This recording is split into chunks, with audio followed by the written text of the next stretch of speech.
So hello guys, welcome back to a new video. आज हमारे साथ शिवांग है। इसकी जेई एडवांस 2023 में ऑल इंडिया रैंक 1763 आई है। इसने ड्रॉप लेके फिजिक्स वाला से प्रिपरेशन किया था और इसके फर्स्ट टाइम में जब ये 12 के साथ अपेयर किया था तब इसका जेई एडवांस क्लियर नहीं हुआ था, भले ही इसका जेई मेंस में 99.3 परसेंटाइल समथिंग आया। आज बात करेंगे इसकी इंस्पायरिंग स्टोरी के बारे में, सब कुछ बात करेंगे कि क्या क्या रिसोर्सेज इसने ड्रॉप ईयर में फॉलो किया, ड्रॉप ईयर में कैसे मोटिवेटेड रहा, बिकॉज फर्स्ट टाइम जब एडवांस क्लियर नहीं हुआ क्योंकि इसका जस्ट -8 मार्क्स आया था मैथ्स में, सब्जेक्ट कट ऑफ क्लियर नहीं हो पाया। तो कैसे इसने फिजिक्स वाला पे रिलाई किया क्लास जब ये ड्रॉप पर में प्रिपरेशन करता था, एवरीथिंग, क्या क्या रिसोर्सेज फॉलो किए, हम सब कुछ डिस्कस करेंगे। सबसे पहला क्वेश्चन है कि यार तुमने जेई का प्रिपरेशन कब स्टार्ट किया था? बेसिकली 11 से स्टार्ट किया था या 12 से स्टार्ट किया था या कब? एक्चुअली 11 तो पूरा कोविड में ही चले गया था। उस वक्त क्लासेस भी ऑनलाइन ही होती थी तो कोई सीरियस नहीं था, ना मैंने कोई कोचिंग ज्वाइन की थी। तो जैसे ही क्लास 11th एंड हो रही थी तो स्कूल ने अनाउंस किया कि फाइनल पेपर्स ऑफलाइन होंगे, तो तब मैं थोड़ा सीरियस हुआ। तो अराउंड दिसंबर के टाइम एक्चुअली मैंने स्टार्ट किया पढ़ना एंड फिर +1 निकली एंड तब 12th के लिए फ़िज़िक्स वाला ने लक्ष्य बैच लॉन्च किया था, तो मैंने वो ज्वाइन किया। बट उस वक्त ऑनलाइन का ज़्यादा पता नहीं था तो मैंने ऑफ़लाइन भी ज्वाइन किया था। शिमला में ही लोकल इंस्टीट्यूट है तो मैंने ऑफ़लाइन भी उस वक्त ज्वाइन किया था। तो शुरू में मैं वहाँ भी जा रहा था, 3-4 महीने मैं वहाँ भी गया, ऑनलाइन भी कर रहा था एंड स्कूल भी थे। बट कुछ टाइम बाद लक्ष्य में एक बैच लॉन्च होता है प्रहार नाम से, फॉर दी रैंकर्स एडवांस के लिए। तो उसमें मेरी सिलेक्शन हो गई थी, इवन दो मतलब मेरे नंबर नहीं आए थे कुछ खास, बट क्योंकि मैं मॉक टेस्ट रेगुलर देता था तो आई थिंक उसके बेसिस पर उन्होंने सिलेक्ट किया था। तो तब मैंने डिसाइड किया कि आई थिंक अब ऑफलाइन में छोड़ दूंगा और कंप्लीट पीडब्ल्यू से प्रिपेयर करूंगा, और तब से फिर मैं पीडब्ल्यू के साथ ही प्रिपेयर कर रहा हूँ।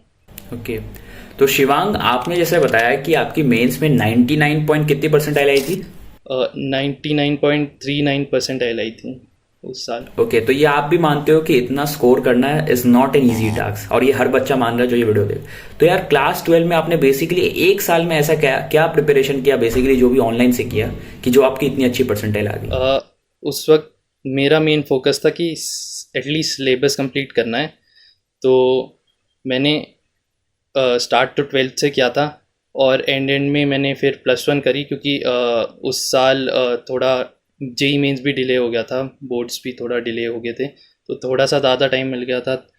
तो मैंने बस एटलीस्ट सिलेबस तो किसी तरह कंप्लीट कर ही दिया था, तो उसकी वजह से मेंस में तो आ गए थे मेरे नंबर।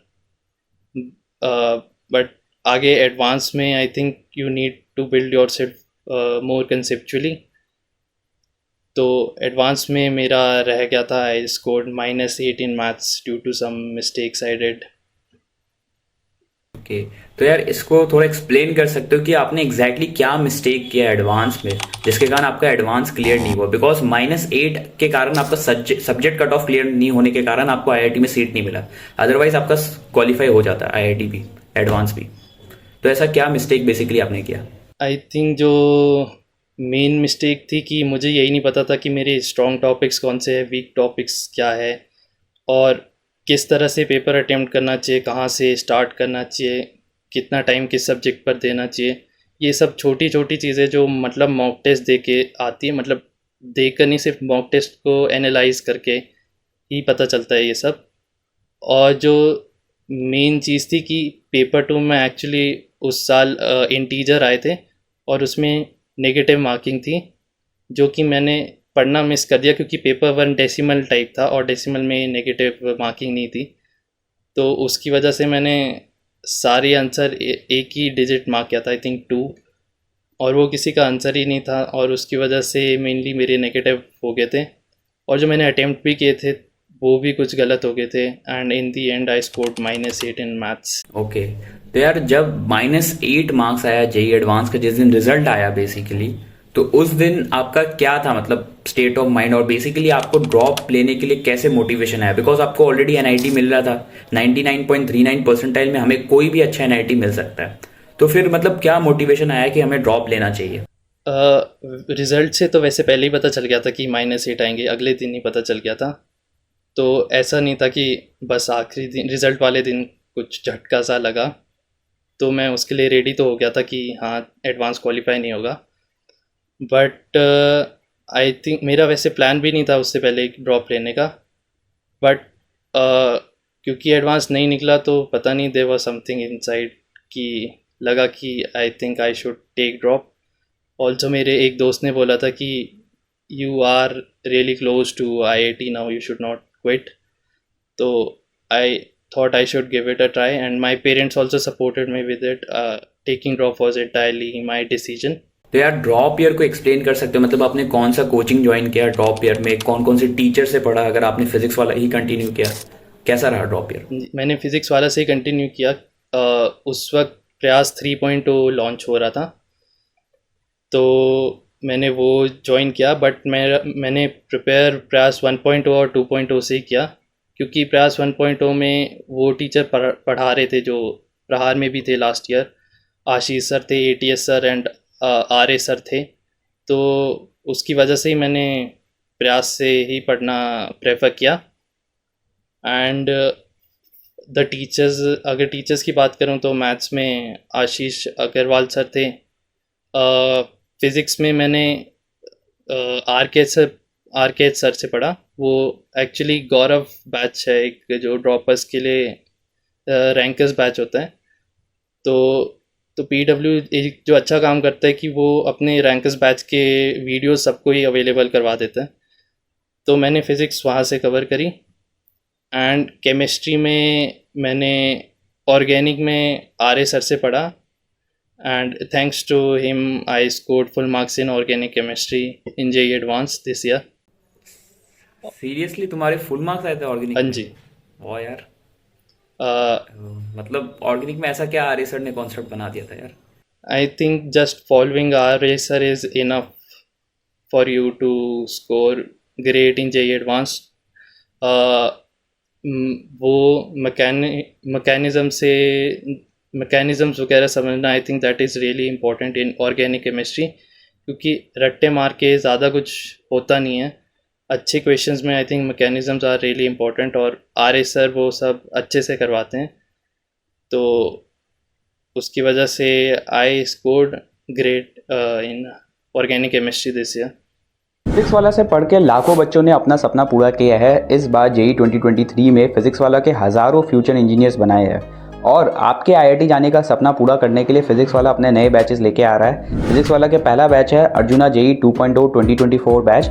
ये ऑलरेडी 29 मई से स्टार्ट हो चुका, और ये batch class 11th and JEE 2025 focus batch है, जिसमें आपकी प्रिपरेशन कराई जाएगी जस्ट 4200 में।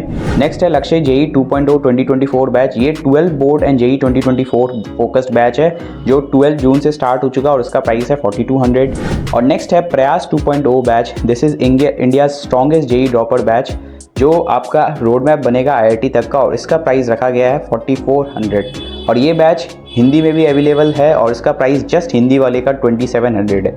इसमें आपको लाइव लेक्चर्स मिलेंगे, डीपीपीज मिलेंगे वीडियो सॉल्यूशन के साथ साथ by class teacher, test series every Sunday, revision, short notes, formula sheet, mind maps, और peer to peer doubt solving will be provided. If you are interested, I add the link in the description. You can use my code RIT150 to get extra 150 का discount. Very good, very good.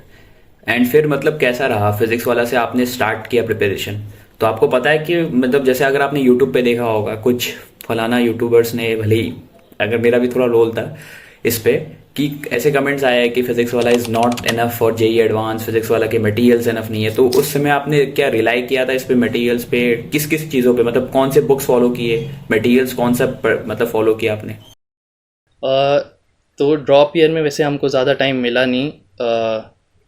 इस साल काफ़ी कम time मिला, JEE mains भी काफ़ी नज़दीक आ गया था, तो मैंने पर्टिकुलरली कोई रिसोर्सेज तो नहीं फॉलो किए। आई थिंक जो फर्स्ट प्रायोरिटी रहनी चाहिए वो क्लासेस ही रहनी चाहिए, क्लास इलस्ट्रेशंस, एंड उसके बाद डीपीपीज। उसके अलावा रिसोर्सेज मैंने कुछ फॉलो नहीं किए। मैंने सिंगेज बेशक ही ली थी उस वक्त, बट टाइम नहीं मिला उसको सॉल्व करने का। मैंने मैथ्स में आई थिंक 2 चैप्टर्स किए थे बस, कॉम्प्लेक्स नंबर्स एंड डिटर्मिनेंट्स, और फिज़िक्स में एसएचएम किया था। उसके बाद बिल्कुल टाइम नहीं मिला। जेई मेंस भी अनाउंस हो गया था दिसंबर के टाइम कि जनवरी में होगा। तो आई थिंक जस्ट जो मैंने फॉलो किया वो था क्लासेस और डीपीपीस। शुरू में अगर रिसोर्सेज का टाइम मिल रहा था तो मैं कर रहा था, बाकी एंड में तो आई थिंक कोई टाइम मिल नहीं रहा था। और फिर मतलब ड्रॉप ईयर में आपके मॉक टेस्ट में नंबर कैसे आते थे स्टार्टिंग से लेके टिल दी वेरी एंड जब आप जेई मेंस अपियर करने जा रहे थे? मॉक टेस्ट में नंबर एवरेज ही रहते थे। आई थिंक मॉक टेस्ट का लेवल अच्छा ही रहता है, तो जितने मेरे मेंस में आए उतने मेरे मॉक टेस्ट में नहीं आते थे। तो I think you should be ready, क्योंकि on the day of examination आप मॉक टेस्ट से अपना बेटर भी कर सकते हो, इवन वर्स भी कर सकते हो, या फिर आप जैसा परफॉर्म कर रहे हो वैसे भी कर सकते हो। तो you should be ready for all the scenarios on the day of examination. Drop year में बेसिकली आपका टाइम टेबल क्या रहता था? टाइम टेबल मैं टाइम से बाइंड तो नहीं करता था अपने आप को। बस ये टारगेट था कि क्लासेस देखनी है, डीपीपीस करनी है, तो टाइम कभी ऊपर नीचे हो जाता था, कभी मैथ्स में टाइम लग गया, कभी फिज़िक्स में, तो ऐसा कुछ टाइम स्पेसिफिक था नहीं मेरा। बट जैसे जैसे एग्ज़ाम्स नियर आए तो मैं सुबह उठकर इनऑर्गेनिक कर लेता था, और फिर आगे वही नॉर्मल लेक्चर्स वगैरह एंड डीपीपीस।